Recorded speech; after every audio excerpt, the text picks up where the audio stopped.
الله أكبر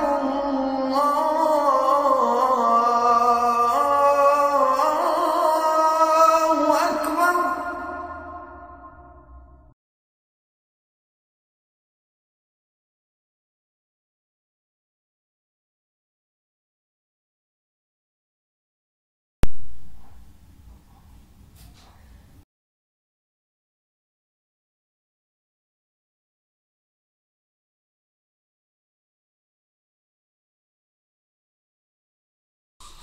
আসসালামু আলাইকুম বিসমিল্লাহির রহমানির রহিম আলহামদুলিল্লাহি রাব্বিল আলামিন ওয়াসসালাতু ওয়াসসালামু আলা সাইয়্যিদিল মুরসালিন।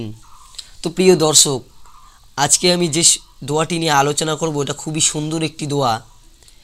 এই দোয়াটি একবার পাঠ করলেই ৭০টি বিপদ থেকে মুক্তি পাওয়া যায়। একটি নয়, দুটি নয়, ৭০টি বিপদ থেকে মুক্তি পাওয়া যায়। আর সর্বনিম্ন বিপদটি হলো দারিদ্রতা।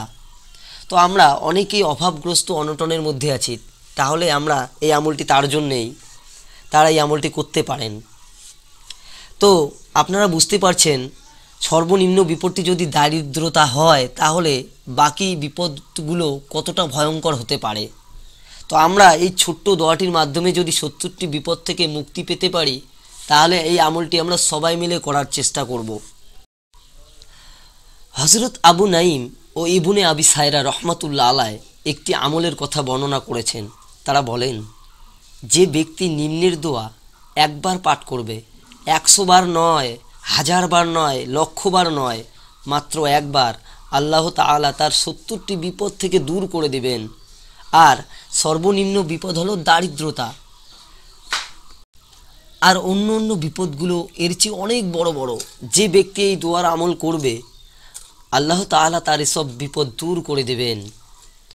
দোয়াটি হলো, লা হাওলা ওয়ালা কুওয়াতা ইল্লা বিল্লাহি ওয়ালা মালজা ওয়ালা মানজা মিনাল্লাহি ইল্লা ইলাইহি। দোয়াটি মুখস্থ থাকলে তো ভালো, না থাকলে মুখস্থ করে নিন, নিয়মিত পাঠ করুন, সব রকম সমস্যা থেকে নাজাত পাবেন ইনশাআল্লাহ।